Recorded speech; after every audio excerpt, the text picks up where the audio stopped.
அஸ்ஸலாமு அலைக்கும் வரஹ்மத்துல்லாஹி வபரகாத்துஹு. கண்ணியத்திற்குரிய எல்லாம் வல்ல அல்லாஹுவின் நல்லடியார்களே, கடந்த மாட்டுப் பொங்கல் அன்றைக்கு சென்னை ஐஐடியினுடைய இயக்குனர் காமகோடி அவர்கள் பேசிய பசுமாடு சம்பந்தமாக, அதனுடைய சிறுநீர் சம்பந்தமாக பேசிய ஒரு பேச்சு கடந்த ஒரு வார காலமாக தமிழகம் முழுவதிலும் ஒரு பெரிய விவாத பொருளாக மாறியிருக்கிறது. சமூக வலைதளங்களில் அதை ஆதரித்தும் அதை எதிர்த்தும் பல்வேறு விவாதங்கள் நடைபெற்று கொண்டிருக்கிறது. ஏறத்தாழ தமிழ் பேசுகிற எல்லா தொலைக்காட்சி நிறுவனங்களுமே தம்முடைய நிகழ்ச்சியில் ஒரு முக்கிய விவாதமாக அந்த பொருளை மையமாக வைத்து விவாதங்களையும் நடத்தி முடித்திருக்கிறார்கள். இந்த தருணத்தில் இஸ்லாத்தின் பார்வையில் இது குறித்த ஒரு தெளிவை நாம் ஏற்படுத்தி கொள்ள வேண்டிய தேவை நமக்கு இருக்கிறது. ஏனென்றால் இதை ஒத்த ஒரு நிகழ்ச்சி நபிகளாருடைய வாழ்விலும் நடந்ததாக ஹதீஸ்களில் பதிவு செய்யப்பட்டிருக்கிறது. நபி ஸல்லல்லாஹு அலைஹி வஸல்லம் அவர்களுடைய காலத்தில் வெளியூரிலிருந்து வந்த ஒரு கூட்டம், உரைனா என்கிற ஒரு கூட்டம் மதினாவுக்கு வந்த பொழுது மதினாவினுடைய சூழ்நிலை அவர்களுக்கு ஒத்துக்கொள்ளாமல் அவர்களுடைய உடலில் சில நோய் ஏற்படுகிறது. உடனே நபி ஸல்லல்லாஹு அலைஹி வஸல்லம் அவங்க என்ன பண்றாங்கன்னா, அதுக்கு தீர்வாக மருந்தாக ஒட்டகத்தினுடைய சிறுநீரையும் ஒட்டகத்தினுடைய பாலையும் பயன்படுத்தி அவர்கள் வைத்தியம் செய்து கொள்ளுமாறு நபி அவர்கள் சொன்னதாக ஒரு செய்தி பல்வேறு ஹதீஸ் நூல்களில் ஆதாரபூர்வமான வழிமுறைகளில் பதிவு செய்யப்பட்டிருக்கிறது. அப்படியானால் இந்த செய்தியை நாம் எவ்வாறு புரிந்து கொள்வது? ஒட்டகத்தை எல்லாம் முஸ்லீம்களாகிய நாம் எடுத்துக்குவோம், மற்ற அவங்க மாடு வச்சிருக்க மாதிரி நமக்கு ஒட்டகம், நம்ம ஒட்டகம் வச்சிருக்க மாதிரி அவங்களுக்கு மாடு என்று புரிந்து கொள்வதா என்று கேட்டால், அடிப்படையாக ஒரு செய்தியை முதல்ல நாம் விளங்கிக் கொள்ள வேண்டும். ஒரு மாட்டின் சிறுநீரிலோ அல்லது ஒட்டகத்தின் சிறுநீரிலோ அல்லது வேறு எந்த விலங்குகளுடைய சிறுநீர் எல்லாமே பொதுவாகவே மார்க்கத்தில் தடுக்கப்பட்ட ஹராமான பொருட்கள் தான். ஏன்னா அது அசுத்தமானது எல்லாமே மார்க்கத்தில் ஹர்ரிம் அலைஹிமுல் ஹபாயிஸ், அசுத்தமானவைகள் தடுக்கப்பட்டிருக்கிறது. அசுத்தமானது நம்ம பயன்படுத்தக்கூடாது. ஆனாலும் கூட ஒரு மருத்துவத்திற்காக, உயிர் காக்கிற தேவைக்காக வேண்டி மருத்துவத்தின் அடிப்படையில் இந்த சிறுநீரில் வைத்தியம் இருக்கிறது, மருந்து இருக்கிறது, இது உட்கொண்டால் இந்த நோய் நிவாரணம் கிடைக்கும் என்று உறுதி செய்யப்பட்டால், உத்தரவாதமாக அது உறுதி செய்யப்படுகிற பொழுது அதை பயன்படுத்துறதுல மார்க்கத்தில் தடை இல்லை. ஏன்னா நிர்பந்தம் என்கிற அடிப்படையில் வைத்தியம் செய்து கொள்வதற்கு தடுக்கப்பட்ட பொருட்களையும் நாம பயன்படுத்தலாம். மார்க்கம் அதற்கு விதிவிலக்கு வழங்குகிறது. இது பொதுவான செய்தி. அது ஒட்டக மூத்திரமா இருந்தாலும் சரிதான், மாட்டு மூத்திரமா இருந்தாலும் சரிதான், வேறு எந்த விலங்குகளுடைய சிறுநீராக இருந்தாலும் சரிதான், எதை வேண்டுமானாலும், அதனுடைய மலமாக இருந்தாலும் சாணமாக இருந்தாலும் அது உத்தரவாதமாக இதுல இந்த நோய்க்கு மருத்துவம் இருக்கிறது, வைத்தியம் இருக்கிறது என்று உறுதி செய்யப்படுகிற பொழுது அதை பயன்படுத்துறதுல மார்க்க அடிப்படையில் எந்த குற்றமும் இல்லை. ஆனால் நபி ஸல்லல்லாஹு அலைஹி வஸல்லம் அவங்க சொன்னதை நாம எப்படி புரிஞ்சுக்கிறது அப்படின்னு கேட்டா, நபி அவர்கள் சொன்ன செய்தியை, அல்லாஹ்விடமிருந்து வந்த வஹி, அதை நாம ஃபாலோ பண்ணணும். நமக்கும் இன்னைக்கு நமக்கு நோய் ஏற்பட்டுச்சு அப்படின்னு சொல்லி சொன்னா நாம இந்த மாதிரி ஒரு ஒட்டக சிறுநீரை பயன்படுத்தி நாம வைத்தியம் செய்து கொள்ள வேண்டும் என்ற முடிவை நோக்கி நாம நகர முடியாது.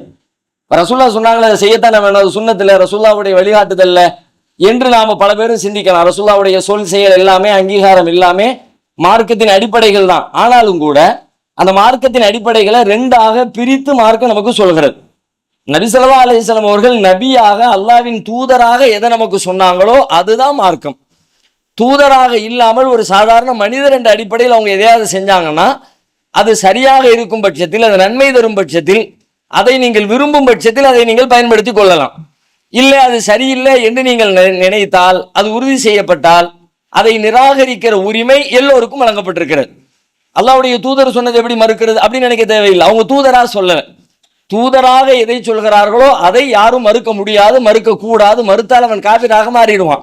ஆனால் தூதராக இல்லாம ஒரு சாதாரண மனிதராக நபிகளார் எதையாவது சொல்வார்களா? சொல்வார்கள், சொல்ல வாய்ப்பு இருக்கிறது, சொல்லியும் இருக்கிறார்கள், அதற்கு ஆதாரமும் இருக்கிறது. சாதாரண ஒரு நாட்டுடைய தலைவர் ஒருத்தர் இருக்கிறார் அப்படின்னா அவர் பேசுகிற பேச்சு தலைவர் என்ற அடிப்படையில் அவர் பேசுகிற பேச்சாகத்தான் எடுத்துக்கொள்ளப்படும். இந்தியாவுடைய பிரதமர் பேசுகிற பேச்சு, ஜனாதிபதி பேசுகிற பேச்சு, முதலமைச்சர் பேசுகிற பேச்சு, அதெல்லாம் மக்கள் எப்படி புரிந்து கொள்ளப்படும்னா, முதலமைச்சர் சொன்னார், பிரதமர் சொன்னார், ஜனாதிபதி சொன்னார், அப்போ அந்த பதவியில் இருக்கிறவங்க அந்த பதவியின் பொருட்டாக பேசியதாகத்தான் எல்லாருமே இயல்பா புரிந்து கொள்வோம். ஆனா எல்லா நேரங்களிலும் அவர் அந்த பதவியில் இருக்கிறவராகத்தான் பேசுவாரான்னு கேட்டா, சில நேரங்கள்ல பதவிக்கு அதுக்கு சம்மதம் இருக்காது, இயல்பா பேசுவார். ஒரு மனுஷன் என்ற அடிப்படையில் அவர் பேசுவார். அது ஜனாதிபதியா இருக்கிறதுனால பேசுற பேச்சு இல்லை. அவர் சாதாரண மனுஷனா இருந்தாலும், அந்த பொறுப்புல இல்லாம இருந்தாலும், வேற எந்த பொறுப்புல இருந்தாலும், எந்த பொறுப்புலையுமே இல்லாத ஒரு தொழிலாளியாக இருந்தாலும் அவர் செய்வார், பேசுவார். அப்படி பேசுகிற பேச்சுக்களும் அப்படி நடந்து கொள்கிற நடவடிக்கைகளும் அவருடைய வாழ்க்கையில இருக்கும். இது நாம எல்லாருமே புரிந்து கொள்ளக்கூடிய இயல்பான ஒண்ணுதான். ஒருத்தர் ஜனாதிபதி சாப்பிட்டாருன்னு ஒரு செய்தி வருகிறது. ஜனாதிபதி என்பதற்காக வேண்டி அவர் சாப்பிட்டதில்லை. ஜனாதிபதியை இல்லாட்டியும் சாப்பிடத்தான் செய்வார். அவர் சாதாரண ஒரு தொழிலாளியா இருந்தாலும் சாப்பிடத்தான் செய்வார். யாரா இருந்தாலும் சாப்பிடத்தான் செய்வார். மனுஷன் அடிப்படையில் சாப்பிட்டு இருக்கிறார். பிரதமர் மலஜலம் கழித்தார், பிரதமராக இந்தியாவுடைய அப்படின்னு அதுக்கு ஏதாவது முக்கியத்துவம் உண்டா? அதுக்கு ஒண்ணும் கிடையாது. ஏன்னு கேட்டா அவர் இயல்பாக மனுஷனா இருக்கிற எல்லாருமே சாப்பிடுவாங்க, எல்லாருமே மலஜலம் கழிப்பாங்க, எல்லாரிடமே பலகீனம் இருக்கிறது, எல்லாரிடமும் தேவைகள் இருக்கிறது. அந்த தேவைகள் அவங்க நிறைவேற்றுறது எல்லாத்தையுமே பிரதமர் என்கிற பதவியோட ஜனாதிபதி என்கிற பதவியோட நாம பொருத்தி பார்க்க மாட்டோம். அது போலத்தான் அல்லாஹ்வுடைய தூதர் அவர்கள் அல்லாஹ்வுடைய தூதராக பேசுகிற பேச்சுக்கள் என்று இருக்கிறது. அது அல்லாமல் இயல்பாக அந்த அந்த நிலத்திலே வாழுகிற ஒரு சாதாரண மனிதராக நபிகளார் பேசுகிற பேச்சுக்களும் இருக்கத்தான் செய்தது. அதை நபி அவர்களே நமக்கு பாடமாக விளக்கியும் சொல்லி தந்துட்டாங்க. பல்வேறு நிகழ்வுகள் வழியாக நமக்கு இது சொல்லி தரப்பட்டிருக்கிறது. ஒரு தடவை நாம் எல்லாம் பிரபலமாக கேள்விப்பட்ட ஒரு நிகழ்ச்சி தான். மதீனாவிற்கு வந்த புதிதில் நபி ஸல்லல்லாஹு அலைஹி வஸல்லம் அங்க இருக்கிற ஒரு விவசாய முறையை பார்க்கிறாங்க. பேரித்த மரங்களுக்கு இடையில ஆண் பேரித்த மரம் பெண் பேரித்த மரம்னு ஒட்டி சேர்க்கை நடைபெறுகிறது. ரசூலுல்லாஹ்வுக்கு அது புதுசா இருக்கிறது. ஏன்னா ரசூலுல்லாஹ் விவசாய பூமியிலிருந்து வரல.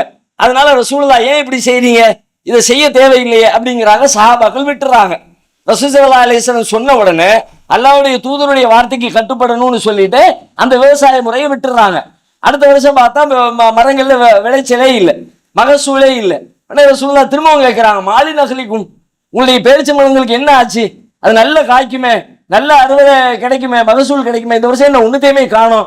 அப்ப சஹாபாக்கள் சொல்றாங்க, நீ தானே சொன்னீங்க இந்த மாதிரி விவசாயம் செய்ய வேண்டாம்னு சொன்னீங்கல்ல, அதை விட்டதுனால ஏற்பட்ட விளைவு. அப்ப நபிகளார் சொல்றாங்க, ஓ இதுக்குள்ள இப்படி ஒரு செய்தி இருக்காது, எனக்கு தெரியாம போயிடுச்சே. இன்னமா லனன்து லன்னா, எனக்கு அப்படி தோணுச்சு, இது அல்லாஹ்விடம் இருந்து வந்த செய்தியில் எனக்கு அப்படி தோணுச்சு. வலா துஆஹிதுனி பிமா லன்னி, என்னுடைய எண்ணத்திற்காக எனக்கு தோன்றிய அந்த சிந்தனைக்காக என்ன நீங்க பிடிச்சிடாதீங்க.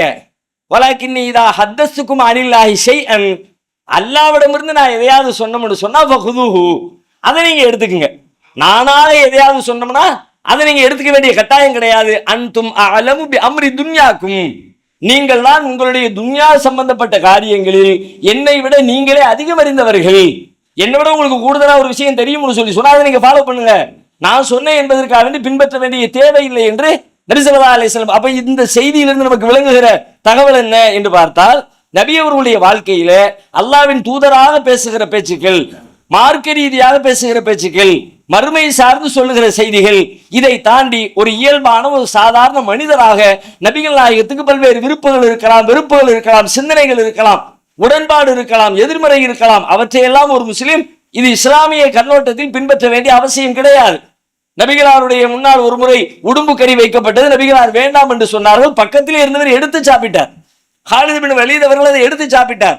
காரணம் என்ன? ரசூலுல்லாஹ்ட்டே கேட்கிறாங்க, அல்லாஹ்வுடைய தூதரே ஏன் இதை சாப்பிட மாட்டேங்கிறீங்க, இது ஹராமா? ஹராமுன் ஹுவ யா ரசூலல்லாஹ், இது என்ன தடுக்கப்பட்டிருக்கிறதா? இல்ல இல்ல, தடுக்கப்பட்டதில்லை, எனக்கு விருப்பம் இல்லை, நான் வாழ்ந்த பூமியில இதை சாப்பிட்டு எனக்கு பழக்கம் இல்லை. அப்ப நபிகளாருடைய விருப்பு வெறுப்புகள் மனிதன் என்ற அடிப்படையில் இருக்கிற விருப்பு வெறுப்புகளை எல்லாம் நாம் மார்க்கம் என்கிற அடிப்படையில் வைத்து பார்க்க வேண்டிய அவசியம் இல்லை என்கிற செய்திகளை தான் இந்த நிகழ்வுகள் நமக்கு பாடமாக சொல்லுகிறது. அந்த அடிப்படையில் தான் நபிகளார் கற்றுத்தந்த இந்த மருத்துவ முறைகள் என்று சில செய்திகள் ஹதீஸ்ல கிடைக்கிறது. அவை அனைத்துமே அவர்கள் அந்த ஊரின் இயல்பான ஒரு பிரஜையாக பேசிய செய்திகள். அல்லாஹ் இந்த மருத்துவத்தை சொல்லித் தருவதற்காக நபிகளாரை அனுப்பவில்லை. நபிகளார் மருத்துவ குறிப்புகளை கற்றுத்தரவும் இல்லை. நபிகளார் கற்றுத்தந்ததாக வருகிற மருத்துவ குறிப்புகள் எல்லாமே அந்த ஊர்ல பயன்பாட்டில் இருந்துச்சு. இயல்பாக அவங்க தூதரா இருந்தாலும் அதுதான், தூதரா இல்லாட்டியும் அதுதான். ரசூலுல்லாஹ்க்கு அதுதான் வைத்தியம், அபூஜஹலுக்கு அதுதான் வைத்தியம். அவங்க இயல்பாக வாழ்ந்த வாழ்க்கை. அவங்க கோதுமை சாப்பிட்டாங்க. இந்த கோதுமை சுன்னத்துன்னு யாரும் சொல்லல. ஏன் சொல்லல? ரசூலுல்லாஹ் மட்டுமா கோதுமை சாப்பிட்டாங்க? நபியான பிறகா கோதுமை சாப்பிட்டாங்க? அவங்க 10 வயசுலயும் சாப்பிட்டாங்க, 15 வயசுலயும் சாப்பிட்டாங்க, 20 வயசுலயும் சாப்பிட்டாங்க. ஒட்டகத்துல போனாங்க, குடிசையில குடியிருந்தாங்க. அதையெல்லாம் சுன்னத்துன்னு யாரும் பேசல. ஏன் பேசல? நபி ஸல்லல்லாஹு அலைஹி வஸல்லம் அல்லாஹ்வுடைய தூதராக செய்தவை இல்லை. இது இயல்பான ஒரு சாதாரண அந்த அரபு தேசத்தினுடைய ஒரு பிரஜையாக அந்த நாட்டில் யார் வசிக்கிறாரோ அவர்கள் எல்லாம் இதைத்தான் செய்வார்கள். அந்த அடிப்படையில் தான் நபிகளார் இதை செய்தார்கள். வைத்தியமும் அப்படித்தான். நபிகளாருடைய காலத்தில் இப்படி ஒரு பழக்கம் இருந்துச்சு. எல்லாரும் இப்படி இந்த நோய் வந்துச்சா இந்த சிறுநீரை எடுத்து பயன்படுத்துகிற ஒரு பழக்கம் இருந்தது. அந்த பழக்கத்தை நபிகளார் செயல்படுத்தினார்களே தவிர அது நபிகளாருக்கு இறைவனின் புறத்திலிருந்து வந்த வஹி என்று நாம் அதற்கு முத்திரை குத்தக்கூடாது. இப்படி நிறைய செய்திகள் இருக்கிறது. இதே போல நபி ஸல்லல்லாஹு அலைஹி வஸல்லம் ஒரு உஹது போர்க்களத்திலே காயப்பட்டார்கள், ரத்தம் கொட்டுகிறது. அன்னை ஃபாத்திமா ரலியல்லாஹு அன்ஹா ஓடோடி சென்று பேரித்த மரத்தினுடைய நார்களை எடுத்து ஒரு பாயை எடுத்து அந்த பாயில நெருப்பை பத்த வச்சு அதை கரிச்சு அந்த சாம்பலை எடுத்து அந்த சாம்பலை வச்சு அந்த ரத்தம் ஓடிக்கொண்டிருக்கிற இடத்துல வச்சு கெட்டுறாங்க. ரத்த ஓட்டம் தடைபட்டு போகிறது. நபிகள் இன்றைக்கு அடிபட்டு ரத்தம் சிந்துகிற யாரும் அதை சாம்பலை எடுத்து வைக்கணும்னு சொல்லவும் இல்லை, சாம்பலை வைக்கிற சுண்ணத்தின் ஃபாலோ பண்ணவும் இல்லை, எந்த மார்க்க அறிஞரும் அதை வலியுறுத்தவும் இல்லை. அதை விட சிறந்த சிகிச்சை முறை வந்துருச்சு. அன்றைய காலத்துல அப்படி ஒண்ணு இருந்துச்சு, அது வேற வழி இல்லை. அன்னைக்கு என்ன இருந்துச்சோ அதை தான் ஃபாலோ பண்ணியிருப்பாங்க. ரசூலுல்லாஹ் அந்த மாதிரி செஞ்சாங்க. ரத்தம் குத்தி எடுத்தல் என்று ஒரு மருத்துவ முறை இருந்துச்சு. சில வகையான நோய்களுக்கு கழுத்து பகுதியில் சில நரம்புகளை எடுத்து அங்க ரத்தத்தை குத்தி அங்க இருந்து ரத்தத்தை வெளியெடுப்பாங்க. வெளியெடுத்தா என்ன, கெட்ட ரத்தம் வெளியே வந்துருச்சு, அதுக்கு பிறகு அவனுக்கு ஆரோக்கியம் ஆயிடுச்சு என்கிற ஒரு நம்பிக்கை அன்றைய சமூகத்தில் இருந்துச்சு. நபிகளை அருமை செஞ்சிருக்கிறாங்க, அதை அங்கீகரிச்சிருக்கிறாங்க. இது நபிகளார் தூதராக சொன்ன செய்தி இல்லை, இயல்பான ஒரு சாதாரண மனிதராக பிரஜையாக அந்த பகுதியில் என்ன நடைமுறை இருந்ததோ அதை நபி அவர்கள் பின்பற்றி இருக்கிறார்கள். அந்த அடிப்படையில் தான் அதை புரிந்து கொள்ள வேண்டுமே தவிர இதை மார்க்கத்தின் ஒரு முக்கியமான கடமை என்றோ நபிகளார் காட்டி தந்த வழிமுறை என்றோ இதை பின்பற்றுவது சுன்னத் என்றோ நாம் புரிந்து கொள்ளக்கூடாது. அதற்கு என்ன நிலையோ, ஒட்டகத்தின் சிறுநீருக்கு என்ன மார்க்கத்தின் முடிவோ அதே முடிவுதான் மாட்டின் சிறுநீருக்கும். இன்னும் இதற்கு பிறகு வேறு ஏதேனும் சிறுநீரை பற்றியோ மலத்தை பற்றியோ இந்த மாதிரி விவாதங்கள் வந்தால் எல்லா விவாதத்துக்கும் ஒரே பதில் தான். அதுல இருக்குன்னு தெரியாத ஃபாலோ பண்ணுங்க, கன்ஃபார்ம் பண்ணா ஃபாலோ, கன்ஃபார்மா இப்ப அதான் கேள்வி. இப்ப அது கன்ஃபார்மா இல்லையா, உத்தரவாதமா இல்லையா என்று யோசித்தால் ஒட்டகத்தினுடைய சிறுநீர் குறித்த உத்தரவாதமும் சொல்லப்படவில்லை. மார்க்க அறிஞர்கள் அதை பேசுவதை போல அறிவியலாளர்கள் விஞ்ஞானிகள் அதை எடுத்து ஆய்வு செய்து பல்வேறு கருத்துக்கள் விவாதங்கள் நம்பிக்கையுடைய பேசுவாங்க. ஆனா அதை ரிசர்ச் செஞ்சு சொல்ல வேண்டிய முறையில சொல்லப்படுகிறதான்னு பார்த்தா அந்த மாதிரி சொல்லக்கூடிய ஆட்களுடைய எண்ணிக்கை நாட்டில் உலகத்துல ரொம்ப ரொம்ப கம்மியாக இருக்கிறது. அதை விட சூப்பரான வைத்தியம் இருக்கிறது, கேன்சருக்கு இதுல மருந்து இருக்கிறதுன்னு சொன்னா அதை விட சூப்பர் மருந்து வெளியில இருக்கு. அதை விட சூப்பர் மருந்து ஒன்று இருக்கும் பொழுது அதை விட்டுட்டு ஒட்டக சிறுநீரை போய் தேடி போக வேண்டிய அவசியம் இல்லை என்பதுதான் ஒட்டக சிறுநீருடைய நிலை. அதே நிலைதான் மாட்டின் சிறுநீருக்கும். இன்றைக்கு நம்பிக்கை சார்ந்து சில பேர் அதை பேசுறாங்க. அவங்களுடைய நம்பிக்கையில பசு புனிதமானது, மாடு புனிதமானது, அது நம்ம தெய்வமாக வணங்க வேண்டியது, அதுல இருந்து கிடைக்கிற எல்லாமே நமக்கு, அதை மிகப்படுத்தி பேசுவாங்க. அதனாலதான் அவர் கூட எப்படி பேசினாரு, ஐஐடி டைரக்டரா பேசல, ஒரு பெரிய கல்வி நிறுவனத்தினுடைய உலகமே வியந்து பார்க்கிற இந்தியாவுடைய ஆகச்சிறந்த கல்வி நிறுவனங்களில் ஒரு நிறுவனத்தினுடைய டைரக்டர் பொறுப்பிலே இருக்கிறோம். நாம் பேசுவதை அறிவு என்றும் அறிவியல் என்றும் மருத்துவம் என்றும் மக்கள் புரிந்து கொள்வார்கள் என்கிற அடிப்படையில் அவர் பேசல. அறிவின் அடிப்படையில் ஆராய்ச்சியின் அடிப்படையில் பேசவும் இல்லை. மாறாக எப்படி பேசினாரு, அவர் அந்த சிறு வயசுல இருந்து அதை நம்பிக்கிட்டு இருக்கிறார். அவருடைய சமுதாயம் அவர் அதுக்கு போதிக்கிட்டு இருக்கிறாங்க, அவங்க குடும்பத்தில் அதை வலியுறுத்தி இருக்கிறாங்க. அந்த நம்பிக்கையில் அதனாலதான் நீங்க பாருங்க, மாட்டு பொங்கல் அன்னைக்கு பேசுறார். கூடியிருக்கவங்கள யாரு, மாட்டை புனிதமாக நினைக்கிறவர்கள் மத்தியில பேசுறார். அப்ப நம்ம நம்புற நம்பிக்கையும் மாட்டை மதிக்கிற மக்களும் மாட்டுக்கான திருநாளும் இந்த நேரத்தில் இதை பேசினா சூப்பரா இருக்குமே நினைச்சு பேசுனது தவிர சான்றின் அடிப்படையில் பேசுனது இல்லை. ஏன் சான்று இருக்குது, ஏதோ 5 ரிசர்ச் பேப்பர் இருக்குன்னாரு, எல்லாத்தையும் எடுத்து பார்த்தா ஒண்ணுமே இல்லை, எல்லாம் டுபாக்கும். 5 பேப்பரும் அமெரிக்காவில இருந்து வந்திருக்கிறது அப்படின்னு சொன்னாரு. 5 பேப்பரை எடுத்து பார்த்தா அதுல 3 பேப்பர் எப்படின்னு பார்த்தா இந்த வெப்சைட்டில் அப்படி இருக்கிறது, அந்த வெப்சைட்டில் இப்படி இருக்கிறது, இவர் என்ன சொன்னார் அவர் என்ன சொன்னார், அடுத்தவன் சொன்னதை வாந்தி எடுத்து வச்சிருக்கிற சும்மா தகவல் தொகுப்பு. அவர் காட்டுற 5ல் 3 பேப்பர் அப்படி, 2 பேப்பர் ரிசர்ச் பேப்பர், ஆய்வு பேப்பர். அந்த ஆய்வு பேப்பர் என்ன சொல்லுது அப்படின்னு பார்த்தா அந்த ஆய்வு பேப்பர்ல இதற்குள்ளே ஆன்டிபாக்டீரியல் இருக்கிறது, ஆன்டிபயாட்டிக் இருக்கிறது.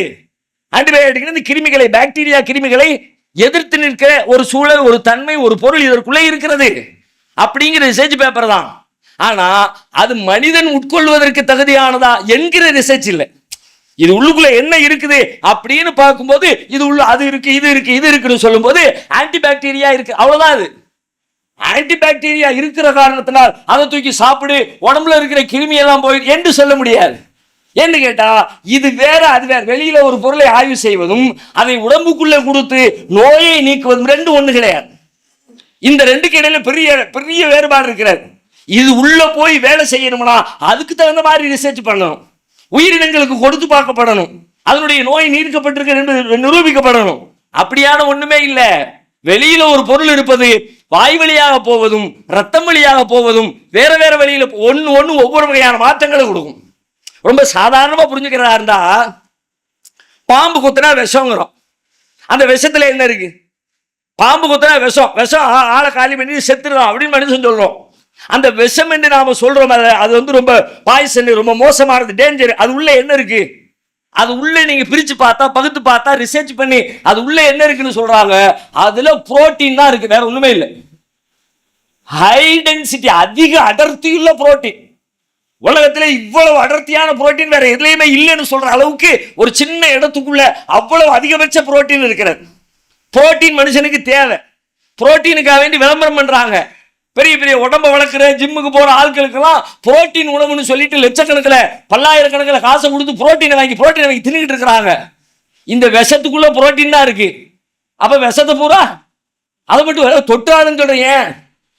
காசு கொடுத்து புரோட்டீனை வாங்கி திங்கிறவரு இலவசமா பாம்பு வந்து கொடுத்தா வாங்கிக்க வேண்டியதானே? அங்க உள்ள சிக்கல் என்ன? பாம்பினுடைய விஷத்தை எடுத்து வாயில தூக்கி போட்டீங்கன்னா ஒரு பஞ்சாயத்தும் இல்ல. அது உள்ள போகும், குடல்ல போகும், செரிமானமாகும், உங்களுக்கு வேறு சத்துக்களாக மாறும். ஆனா பாம்பு உன் வாய்க்குள்ள கொடுத்து தொண்டைக்குள்ள வெளியாக குடல் வெளியில போய் செரிமானமாகிறது இல்ல, டைரக்டா ரத்தத்துல போடுது. ஒரு போடு கையில போடுது, காலில் போடுது. போட்ட உடனே இந்த புரோட்டீன் எங்க போகுதுன்னு பார்த்தா நேரடியா ரத்தத்துல போகுது. அதிகபட்ச புரோட்டீன் என்று சொல்லப்பட்ட ஒரு பொருள் அதிகபட்ச கேடு, ஆளே காலி பண்ற விஷமாக மாறுது. எப்படி மாறுது? இப்படி போக வேண்டியது இப்படி போச்சுன்னா விஷமாயிடுச்சு. அந்த வேறுபாடு கூட இல்லாம இப்ப சோப் போடுறோம். சோப்பு போட்ட கையில இருக்க கிருமிகள்லாம் போகும். ரிசர்ச் சொல்கிறது ஆன்டிபாக்டீரியா, ஆமா ஆன்டிபாக்டீரியா, ஆன்டிபயாட்டிக்கு கிருமிகளை கொள்ளுதா? கிருமிகளை கொள்ளுது. சோப்பு கிருமிகளை கொள்ளுது. எனவே சோப்பை கரைச்சு குடி, உள்ள இருக்க கிருமி எல்லாம் அழிஞ்சிரும், காய்ச்ச குணமாயிரும்னா இது எவ்வளவு பெரிய புத்திசாலித்தனமோ அந்த புத்திசாலித்தனத்தை தான் காமகோடி அவர்கள் பேசி இருக்கிறார். எனவே அது நிரூபிக்கப்படாத காரணத்தினால் அதை உதாசீனம் செய்ய வேண்டுமே தவிர, அதை தவிர்த்து நிரூபிக்கப்பட்டால், ஊர்ஜிதம் செய்யப்பட்டால், அல்லது அனுபவ ரீதியாக கண்டறிந்து இது எல்லாருக்குமே பயன் தருது என்பது உறுதி செய்யப்படும் என்று சொன்னால் அதை புறக்கணித்து அதற்கு எதிராக களமாட வேண்டிய அவசியம் எந்த முஸ்லிமுக்கும் இல்லை. ஒரு செய்தி யாரிடம் வருகிறது என்பதை வைத்து அதை ஏற்கவோ மறுக்கவோ செய்கிற ஒரு பழக்கம், ஒரு பண்பு நம்மிடத்திலே நாளுக்கு நாள் வளர்ந்து கொண்டே போகிறது. நம்மிடமிருந்து வருது, ஒரு முஸ்லீம்கிட்ட இருந்து, ஒரு அறிஞர்கிட்ட இருந்து, ஒரு இஸ்லாமிய அமைப்பின் தலைவர்கிட்ட இருந்து வருகிறது என்று சொன்னால் அதை ஆதரிப்பதும், அது ஏதாவது நாம் எதிர்க்கக்கூடிய அல்லது நமக்கு தீங்கிழைக்கக்கூடிய ஆட்கள், வேறு கட்சியை சார்ந்தவர்கள் என்று அவர்களிடமிருந்து ஒரு கருத்து வந்தால் அதை மறுப்பதும் என்கிற ஒரு மனோநிலை, ஒரு பழக்க வழக்கம் அப்படியே வளர்ந்து கொண்டே வருகிறது. இஸ்லாத்தின் பார்வையில் ஏற்புடைய செய்தி அல்ல. ஏன்னா நம்ம முதல் உரையில கண்ட அடிப்படையில் இந்த செய்தியை நாம் ஏன் ஏற்கிறோம், ஏன் மறுக்கிறோம்? சமூக வலைதளத்தில் முஸ்லிம்கள் பல பேர் களமாடுறாங்க. அவங்க யார் யாரும் சொல்றதை எல்லாமோ ஃபார்வேர்டு பண்றாங்க. இது சம்பந்தமாக கடவுளை மறுக்கிற நாத்திகர்கள் கடுமையாக கிண்டல் செய்து கேலி செய்த விஷயங்களை எல்லாம் பரப்பி விடுறாங்க. அவங்களுக்கு வந்து இவங்க ஷேர் பண்றாங்க. நீ எப்படி ஷேர் பண்ணுவீங்க? இது என்ன விளைவை ஏற்படுத்தும்? எதனால ஷேர் பண்ணீங்க? இந்த கிண்டலையும் கேலியையும் அறிவார்ந்து விவாதம் செய்யுங்க, கேள்வி கேளுங்க, அறிவார்ந்த கேள்விகளை பரப்புங்க, தப்பில்லை. ஆனா நீங்க அவங்களுடைய சிந்தனைக்கு எதிரானவங்க அல்லது உங்களுடைய சிந்தனைக்கு அவங்க எதிரானவங்க என்பதை தவிர இந்த கேலியையும் கிண்டலையும் நக்கலையும் பதிவு செய்து பரப்பி மக்கள் மத்தியிலே அதை வெளிப்படுத்தி ஆனந்தப்படுவதில் உங்களுக்கு வேற என்ன செய்தி இருக்கிறது? அதனுடைய நோக்கம் என்ன? திருமறை குர்ஆன் சொல்லுகிறது, லா யஜ்ரிமன்னகும் ஷனானு கௌமின் அலா அல்லா தஅதிலு யஅதிலு ஹுவ அக்ரபு லித்தக்வா. ஒரு சமூகத்தின் மீது, ஒரு கூட்டத்தின் மீது உங்களுக்கு இருக்கிற பகை நீதி செலுத்தாமல் இருப்பதற்கு உங்களை தூண்டிவிட வேண்டாம். அது நீதியா அநீதியா, சரியா தவறா, அதுதான் விவாதத்துக்குரியதை தவிர அவன் சொல்றவன் யாரு என்பதை வைத்துக் கொண்டு அதை அணுகுவது என்பது மார்க்கத்திற்கு முரணாக இஸ்லாம் காட்டி தருகிற அறநெறிகளுக்கு எதிரானது என்பதை புரிந்து கொண்டு சமூக வலைதளத்திலே களமாடுகிற மக்கள் இந்த புரிதலோடு பயன்படுத்தினார்கள் என்று சொன்னால் இஸ்லாத்திற்கும் அது நற்பெயரை உண்டாக்கும். நாமும் மறுமையிலே இறைவனிடத்தில் குற்றவாளி ஆகாமல் தப்பிக்க முடியும். அல்லாஹ் ரப்புல் ஆலமீன் அப்படிப்பட்ட நல்வாய்ப்பினை நம் அனைவருக்கும் தந்தருள்வானாக.